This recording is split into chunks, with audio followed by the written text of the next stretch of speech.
Oh,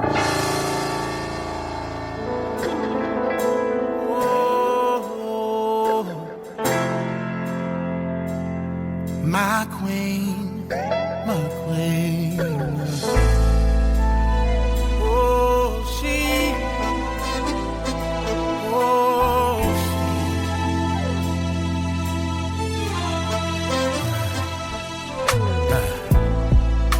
Beautiful, wonderfully made.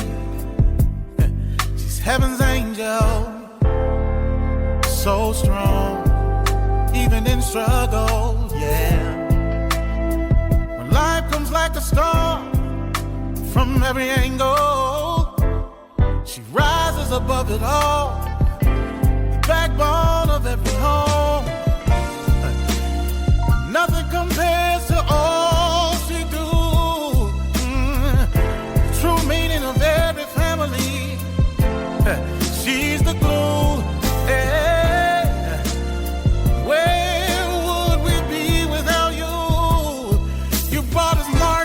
Malcolm and Obama, yeah, and Jesus too.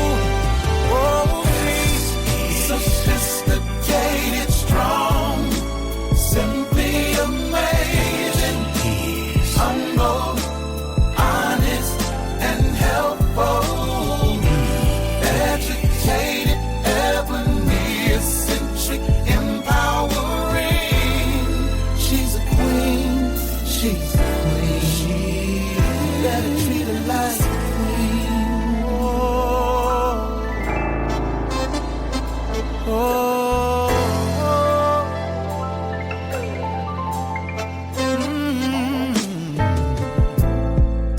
Her strength is amazing. Life inside, 9 months she's carrying. Back to work, 'cause the family she's carrying. Society don't give her just due, but she prevails and stands tall. A champion, a true woman. But nothing compares to all she do. Yeah, the true meaning of every family. She's the glue. Yeah, oh. Where would we be without you? Yeah, you bought us Martin, Malcolm, and Obama, and Jesus too. Oh, she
Hello and welcome to Let's Talk with Bishop R.C. Blakes. R.C. is an author, empowerment teacher, and the proud pastor of the New Home Ministries of New Orleans, Louisiana, and Houston, Texas. His message circles the globe. His conversational and candid approach to challenging content makes him a relevant voice to all generations. Get ready for a life-changing transformational conversation.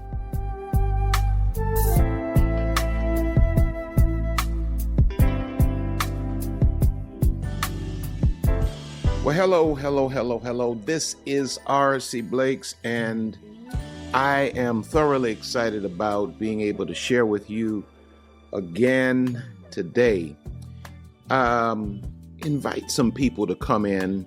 Invite your sisters, your friends, your husbands, even your co-workers. Invite some folk to come in today to be a part of our conversation. I want to drop some relational wisdom on you. And this is directed towards the women, of course, but there's also some wisdom in this particular conversation relative to men, young men that are trying to figure out how to attract and maintain a relationship with a high value, queen conscious, feminine woman. But it's really directed at helping women to understand something that I think a lot of you are missing. The world throws at you, you should be a feminine woman, toxic masculinity, or toxic men, should I say, throw at you.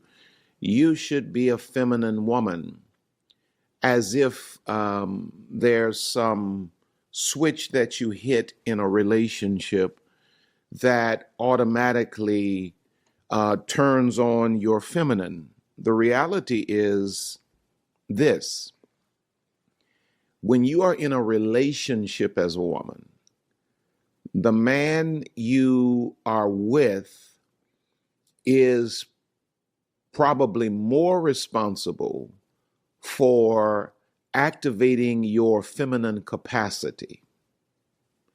You see, you can have capacity that's not activated.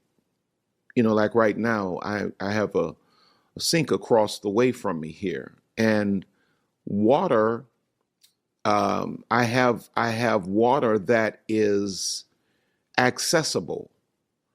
But it's not until the water's not going to flow just on its own unless there's a serious problem. The water is not going to flow until I activate the handle and start the stream.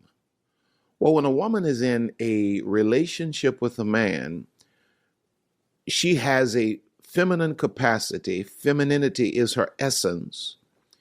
But it is the quality of the man she's with.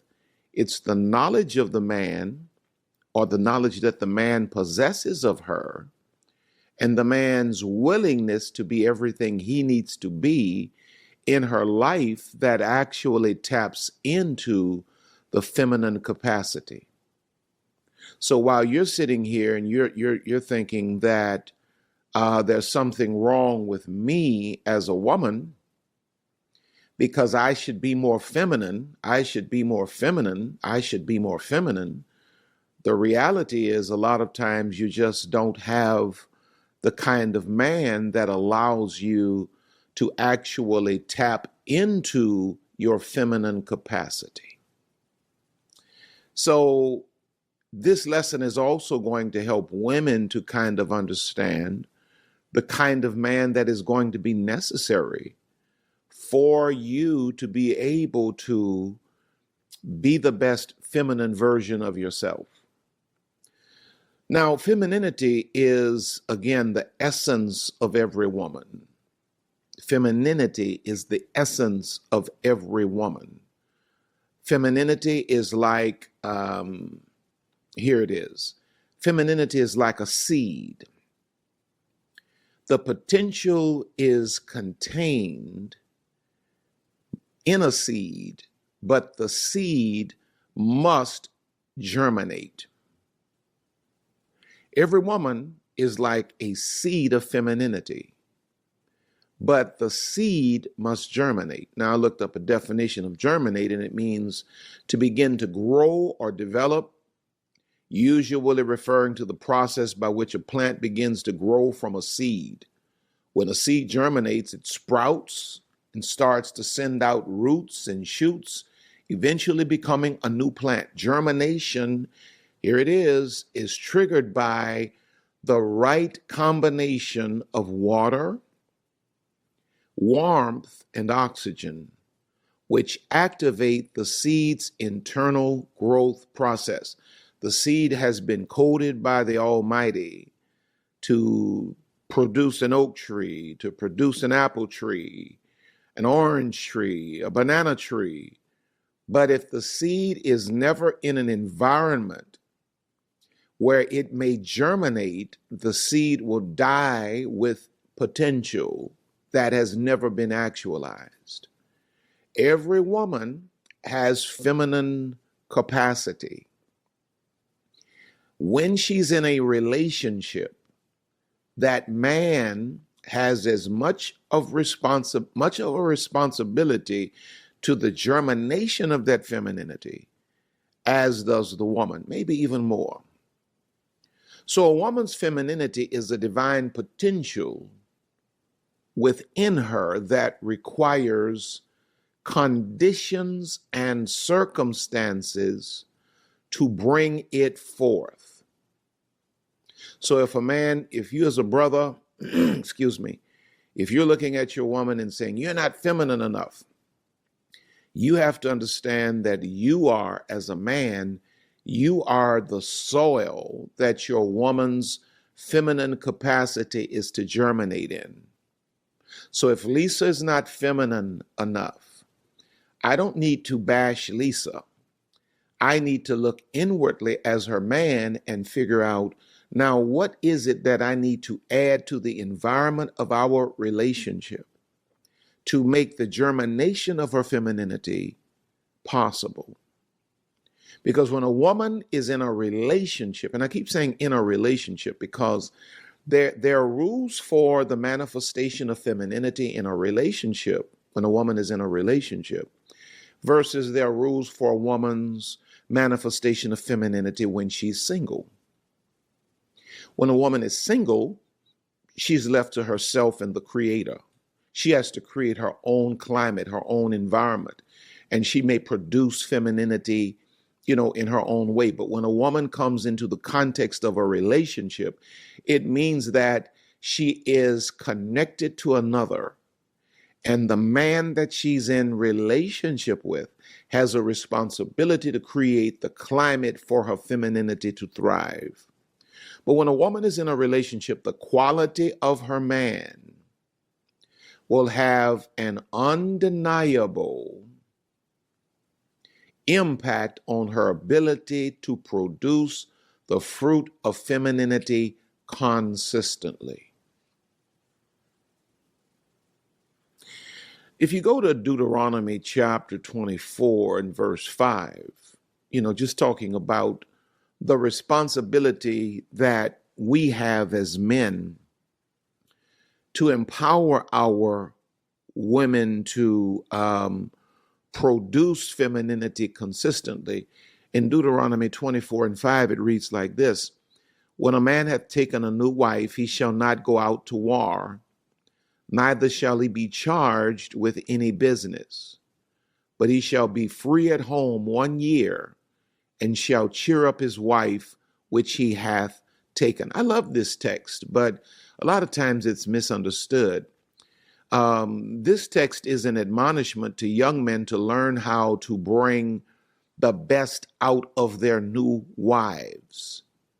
Now, cheering his woman up is not a reference to making her happy, because, I'm a firm believer that no one can make you happy. You cannot make anyone else happy.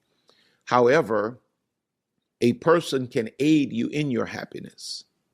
And it is the responsibility of a man to aid his woman in her happiness, and vice versa. The responsibility of a woman is to aid her man in his happiness.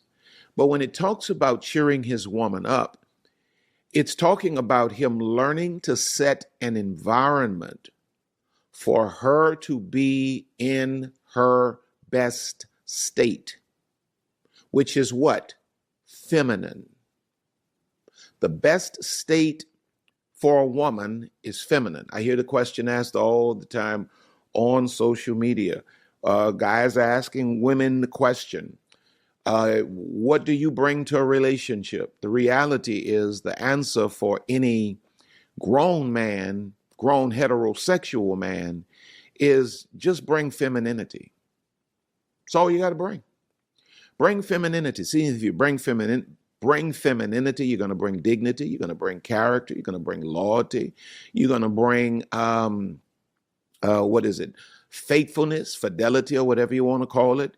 You're going to bring all of those things because all of those things are capsulized in this thing called femininity. So when the Bible is admonishing the young man to stay at home and learn how to cheer his wife up, it's admonishing him to learn how to put her in her best state, which is feminine. When she is in her best state, she then empowers the man.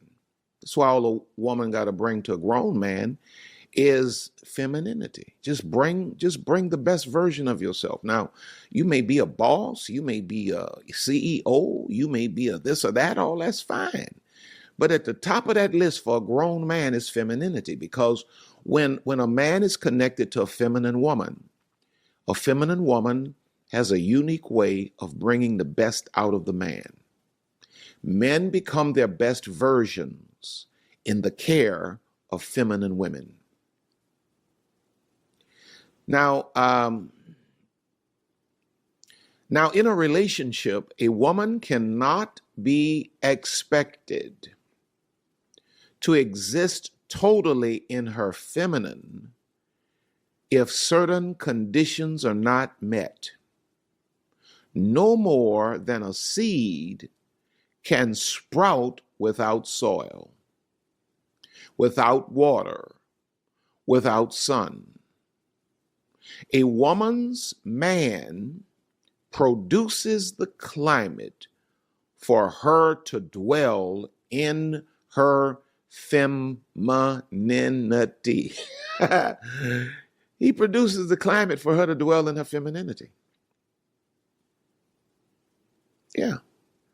And see, you have, nobody's told you this, so you're sitting around here trying to figure out, why am I so masculine and all of this kind of thing. The reality is, when you're in a relationship, if you have the right kind of man sets the kind of climate that you just naturally shift into your femininity. Everybody's barking about, talk to the women about submitting. They ought to submit. Well, it's not submission if somebody makes you do it, right? That's domination. And the Bible never mentions domination. It mentions submission. And submission is something that a woman is to do willingly. Why would she do it willingly? It's because the man has produced such a climate that her essence comes forth. She naturally, see, when a man honors a woman, the natural response is for the woman to submit to the man. It's not, because it's the man that has to produce the climate for her to dwell in her femininity. So don't let men back you into a corner and make you feel like you're less than a woman because, you walking in this masculinity, and I'm tired of this masculinity. Well, it just means that you don't have the right man. Oh, let me not say that. 1 Peter 3:7 says, likewise, husbands, dwell with them according to knowledge,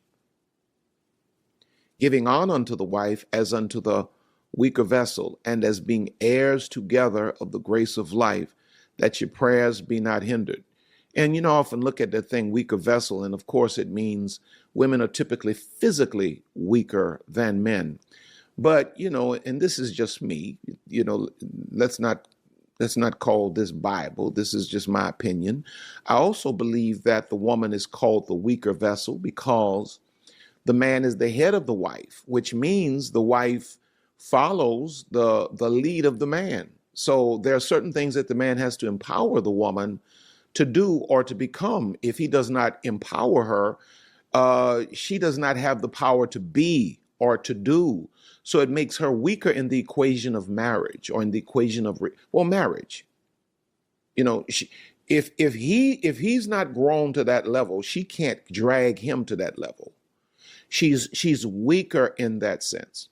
So now all of that was introduction. Now let's get into it. I think I have 1, 2, 3, 4, 5, 6, 7 points that I want to go through quickly relative to why a woman needs, or things that have to be in place in a relationship for a woman to function consistently in her feminine. If these things are not in place in your relationship, you're going to vacillate in and out of, from masculine to feminine, you see, because masculine, your feminine is your being energy as a woman. You're supposed to just be feminine. Masculine energy is the doing energy. It's what men walk in to provide, to protect, to defend, to do all of these things. But when a man is not present to do certain things, a woman is as capable of stepping up and doing certain things as a man.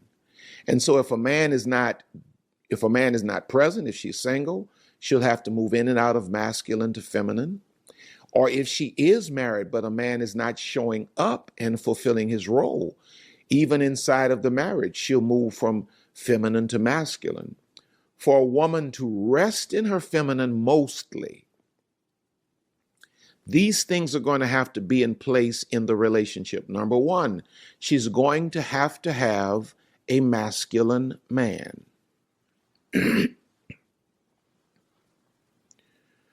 She's going to have a masculine man. Now, you may be attracted to him. He may be your type.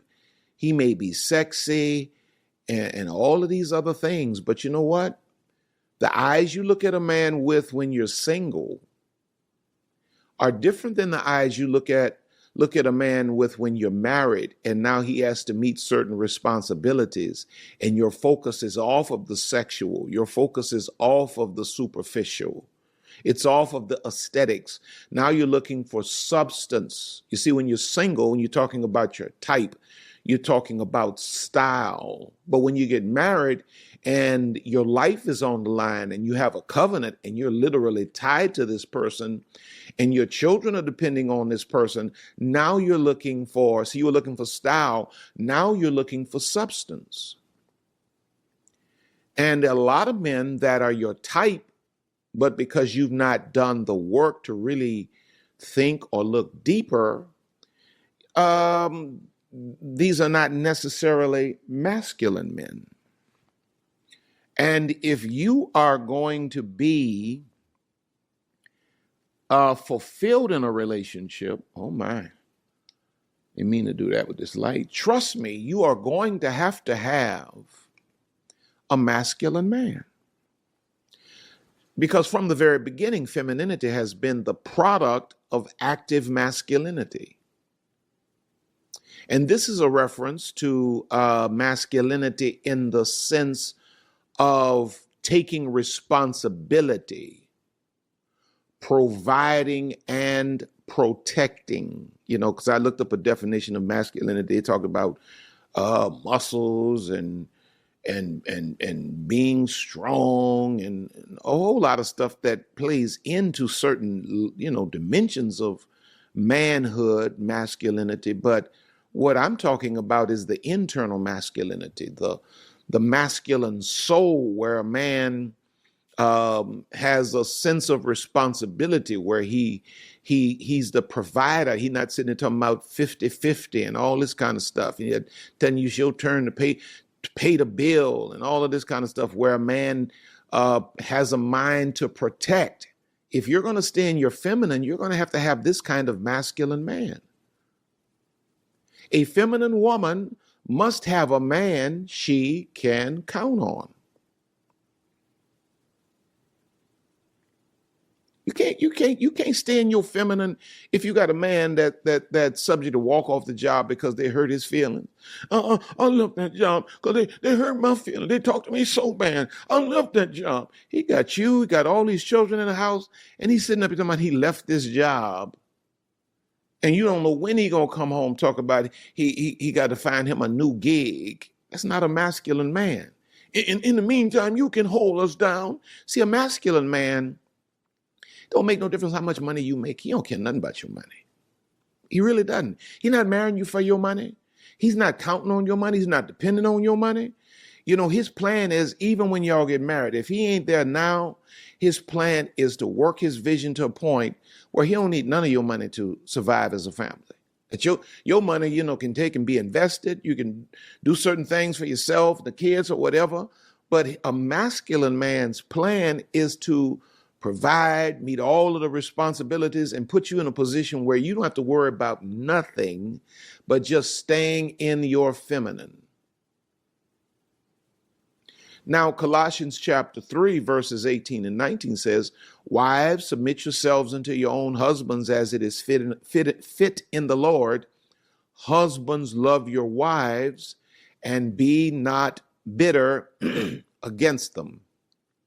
Now, when the text says, "Wives, submit," you have to understand this. Submission is the ultimate expression of femininity. When a woman submits, she is pleased, she is comfortable, she feels safe, she feels confident.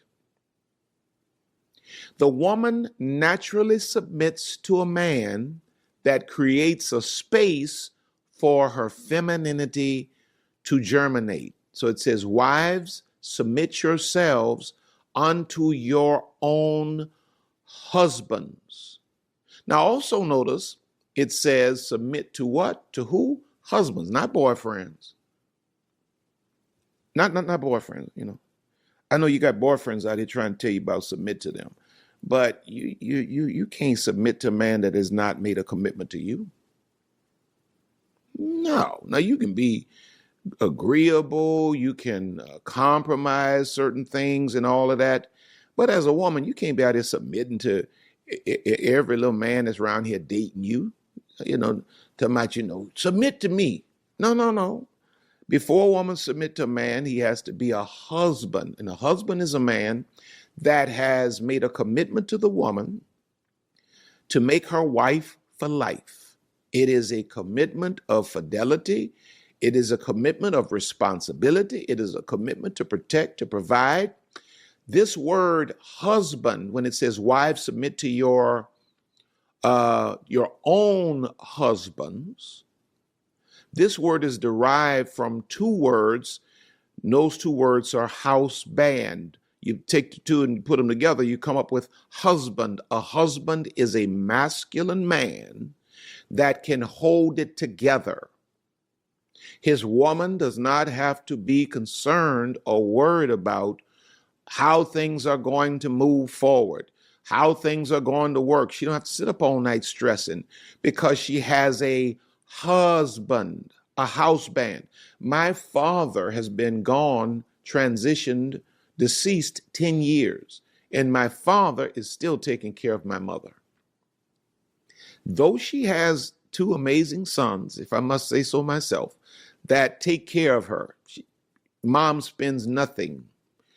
Two sons that take care of her. Her husband left her in a position, her house band that she submitted to for 50 years, left her in a position that she would never have to ask anybody for anything.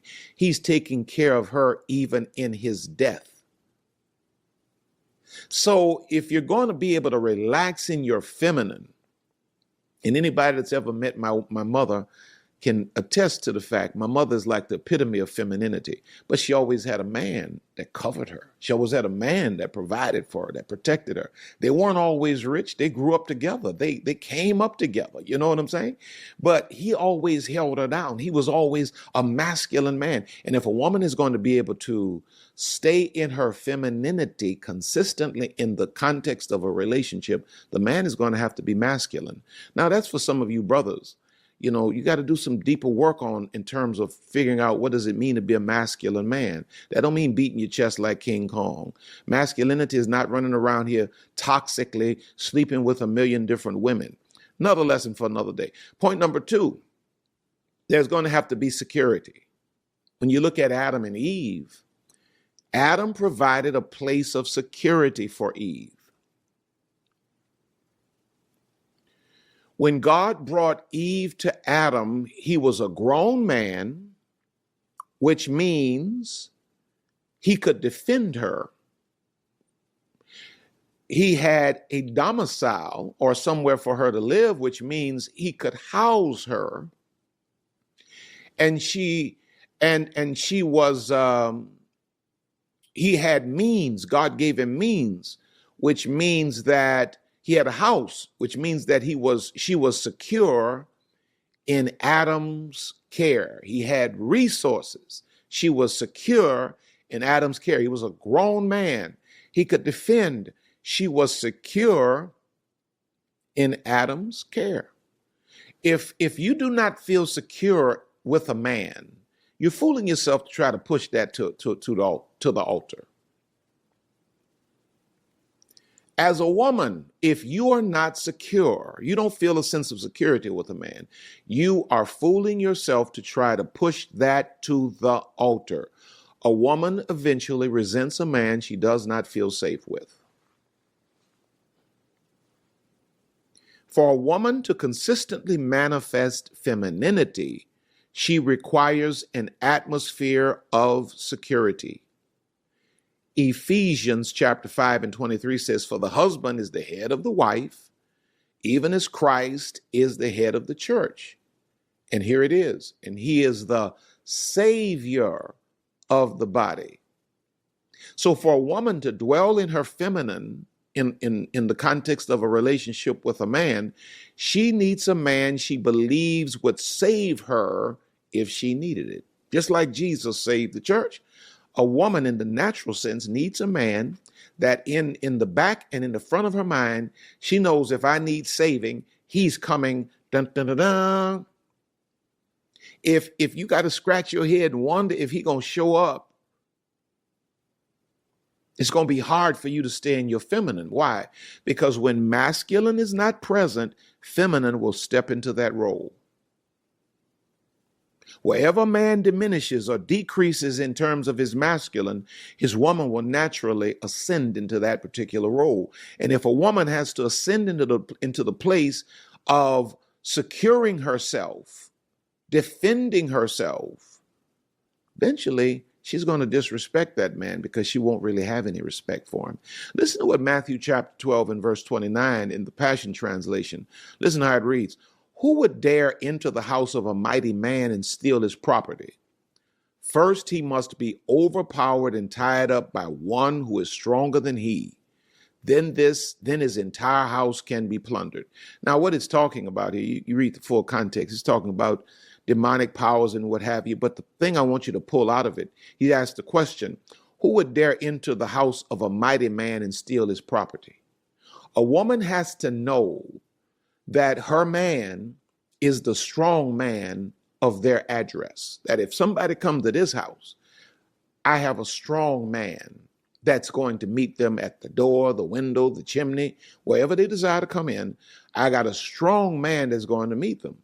If she's not secure in this, her femininity is going to flash on and off, because now she's worried about safety. Third thing that's going to have to be present in the relationship of a woman that is able to rest in her femininity is that there's going to have to be the sense of purpose. Purpose. When God gave Eve to Adam, Adam had a purpose for Eve to be in his life. A woman that lives in her feminine has a sense of purpose in her man's life. When a woman has no purpose, she disconnects. Feminine energy is best utilized and then replenished. Woman comes with offerings. A man has to have purpose for those offerings to be rendered, and then he replenishes her. If a man does not give her a reason to be in his life, he will spoil her feminine production. It will be replaced with frustration and anxiousness. A woman that loves a man has to have a role in his life. You see, if you got a man and you talking about you want to marry the man, and you know you don't want to play no role in the man's life, you just probably looking for a wedding. You just looking for a status. You don't really love this man. Because when a woman loves a man, it is very important for her to play a role in this man's life. This is why women that really love men don't sit around having all these arguments about helping a man. Now, you can't help a man get a purpose. You can't help a man get a vision. You can't help a man get a grind. You can't help a man get off his behind. He got to bring all of that grown man stuff to the table. But if a man coming with a vision, a grind, and all of this other stuff, and he out here hustling, a woman that loves him is going to find a way to help him. Because for a woman to feel like a woman in a man's life, she has to have a purpose in that man's life. That man cannot just, go out here and consistently grow and achieve, and she has no role. He's spending more time on the phone with assistants and secretaries, than he is his woman. She knows nothing about his business. All she's doing is just reaping the financial benefits of it. That's not the best way to put a woman in a position where she can stay in her relaxed feminine. That Proverbs 31 woman, she was doing a whole lot of different things for herself, but she also played a major role in her husband's life, to the point that he praised her and he adored her. If you look in Genesis 2:18, it says, "And the Lord God said, it is not good that the man should be alone. I will make him an helpmeet for him." Eve had a specific purpose in Adam's life before she even entered his life.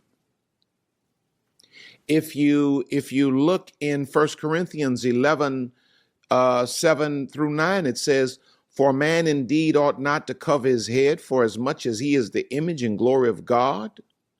But the woman is the glory of the man. For the man is not of the woman, but the woman of the man. Neither was the man created for the woman, but the woman for the man."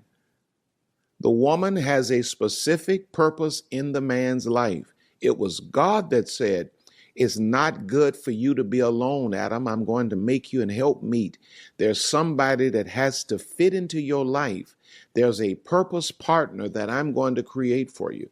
And if a woman is going to function consistently in her feminine energy in the context of a relationship, she's going to have a sense of purpose in a man's life.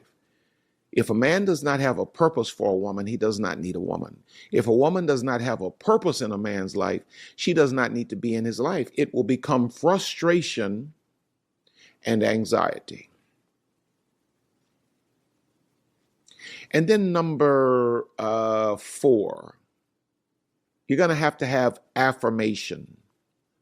If a man is not emotionally intelligent enough to affirm you, it doesn't matter how much self-esteem you have, doesn't matter, how strong of a woman you are, how much of a boss chick you are, you're going to have a man that affirms you. A man that just, for no reason, just pulls you to the side, tells you how great you are, how much he loves you, how beautiful you are. You're going to have a man that affirms you. The first thing Adam did with Eve when he met her was he affirmed her. He said, you're a woman, you're taken out of me. You know, what was he saying to her? You're my equivalent with a womb. You're a woman. You're my partner. Now, if you look in Proverbs 31:28, going back to that Proverbs 31 woman, that virtuous woman, it says in Proverbs 31:28, her children rise up and call her blessed. Her husband also, and he praises her. If a man can't speak wonderful things to you, yeah, how far can you really go with that? Because a woman needs those words of affirmation. A woman's self-esteem should be grounded and founded in her, ideally, in her relationship with her natural father. The natural fathers should affirm and validate the daughters. When the daughters leave the care of the fathers and transition into the hands of husbands, the husbands should then take up the role that the fathers played in terms of constantly pouring into the esteem of his wife. The Bible says that her husband praised her, he blessed her, and he praised her. If you're going to walk in your femininity, if you're going to be able to stay in your femininity, you see, because femininity cannot be in an environment where it cannot thrive, should I say, in an environment where you're wondering if a person loves you, you're wondering if a person still views you as attractive. These are the thoughts that go through the minds of women, and only her man can really satisfy that. It becomes quite a complex and perplexing situation when a woman leaves her home and she hears all of the things she should have heard from her husband from other men in the street. Because if you're going to be able to rest in your femininity in the context of a relationship, you're going to have an environment where your husband affirms you. In Ephesians chapter 5, verses 25 to 28, it says, "Husbands, love your wives, just as Christ loved the church and gave himself up for her, to make her holy, cleansing her by the washing with water through the word, and to present her to himself as a radiant church." Anything that's not right about your woman, you have the power to speak life into that area and to even bring perfection to it. Without stain or wrinkles or any other blemish, but holy and blameless. In this same way, husbands ought to love their wives as their own bodies. He who loves his wife loves himself. Listen to what Colossians 3:19 says. Husbands, love your wives and do not be harsh with them. And I hear some say, "Oh, I'm never harsh," but quite honestly, the harshest thing we can do as men many times is to be silent. Your woman, I'll give you an example. Your woman just spent an hour and a half in the mirror trying to put herself together, trying to look good. For you, y'all going to a certain function or whatever, and you have absolutely nothing to say about the way she looks. And then she walks into the event and every man in the room is saying, "Oh, how beautiful you are, Mrs. So-and-so. Oh, you're so beautiful tonight." And she's heard not one word from you. That's being harsh, brother. When's the last time your woman heard you say, "I love you, I appreciate you, you're a great mother, you're a great wife, you're a great lover"? When's the last time she heard you say that? Well, if you want your woman to be able to stay in her femininity, you're going to have to create a culture of affirmation, where you affirm your woman all of the time. If we affirmed our women as much as we affirm our daughters, I'll leave that right there. Number 5 is, if a woman is going to be able to stay in her feminine, it's going to have to be an environment of accountability. Truly feminine women need a man that's going to lead by the standard and then hold her accountable to the standard. In other words, you're going to live your life as a man. You're going to live your life above board. but then you're going to also hold your woman accountable to the standard. A woman will never remain in her feminine with a man that isn't man enough to hold her accountable. So if you're in a situation as a woman with a man that's so enamored with you that he just lets you do whatever you want to do, and you know he ain't gonna say nothing about it, you're not gonna be able to stay in your feminine. That's not a man you're going to be able to be attracted to for the rest of your life. You see, while y'all talk about type, there's a season and a time when your man and you alike are going to change physically. And your type won't necessarily be the external part of the man.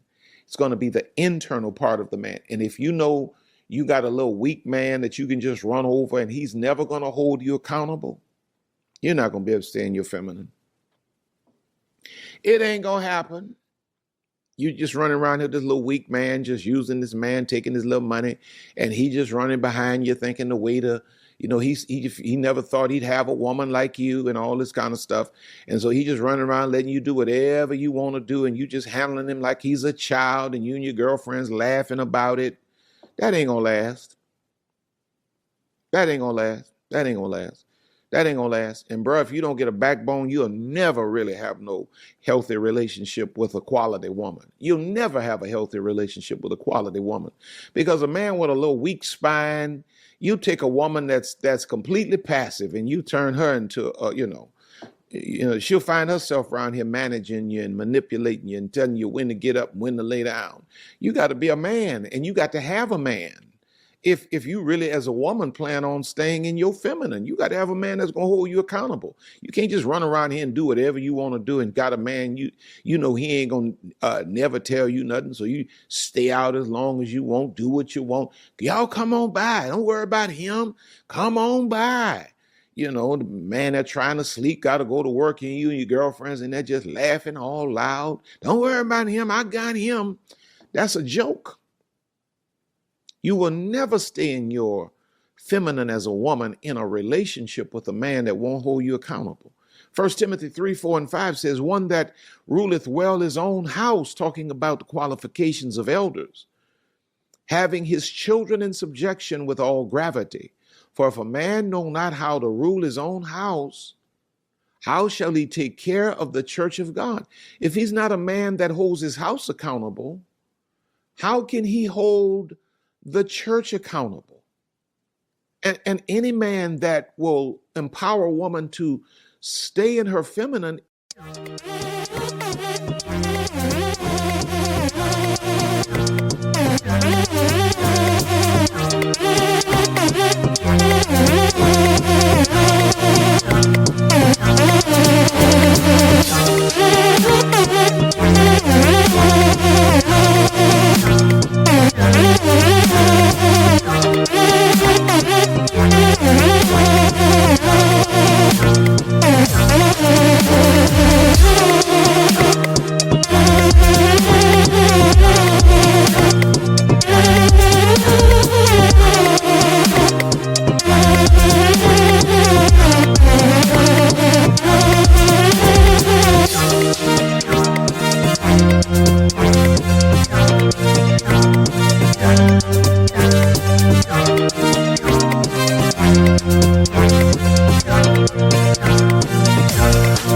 Is a man that's going to have enough backbone to hold his woman accountable. When it says rule, it doesn't mean to dominate or to rule over as a superior, but it means to know your role as a man and to make certain that everybody is walking according.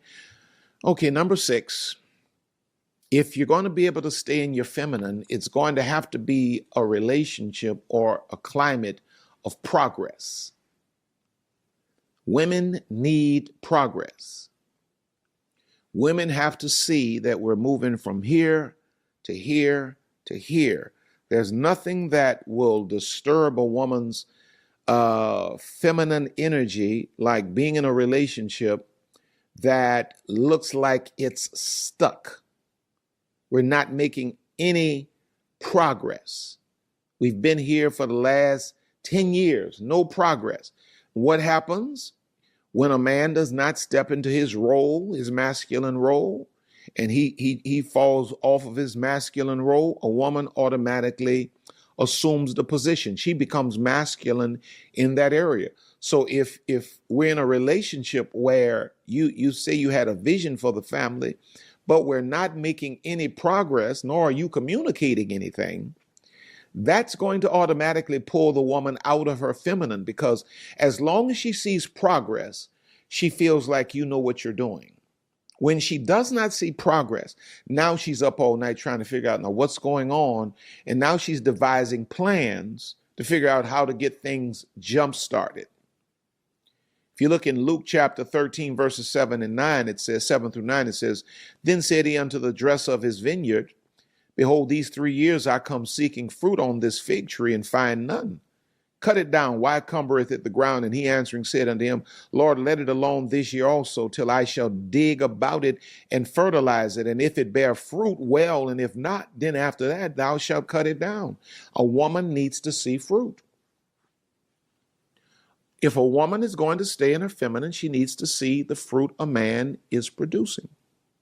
And then number 7, and finally, consistency. For a woman to stay in her feminine, there has to be consistency. A man can't be all over the place, wishy-washy, in and out. You got to be consistent. You know, we got to see consistency. Trust is built through consistency. Luke 9:62 says, "And Jesus said unto him, No man having put his hand to the plow and looking back is fit for the kingdom of God." If you in and out, off and on, I can't deal with you. Even Jesus says that. So it is with a woman. If a man is inconsistent, she will never be able to relax and rest in her femininity. Now there you have it. There you have it. Share this with somebody. Father, I thank you today for every word that was spoken. May it minister to the hearts of people all around the world. Bring insight, guidance, and clarity in Jesus' name. Now listen, go by my website, rcblakes.com. Sign up for my mailing list. Check out all of my online programs. Go to Amazon, pick up all of my books, including my newest book, Me, My Mind. Thank you for all of the gifts that you all consistently give to Lisa and I. And if you need counseling, look in the description. There's a link for BetterHelp Counseling. If you use that link, it'll afford you 10% off of the cost of counseling. And they, in turn, will make a deposit into R.C. Blake's Ministries. Now, I've enjoyed this time. I love you. I would spend a little more time with you, but I got somewhere I got to be. I love you. I thank God for you. You're on top. You're going higher. God has more in store for you. So we will see you at the top. But watch this. Like this message before you leave out of here. And then we're going to meet at the top. Love y'all. Have a great one.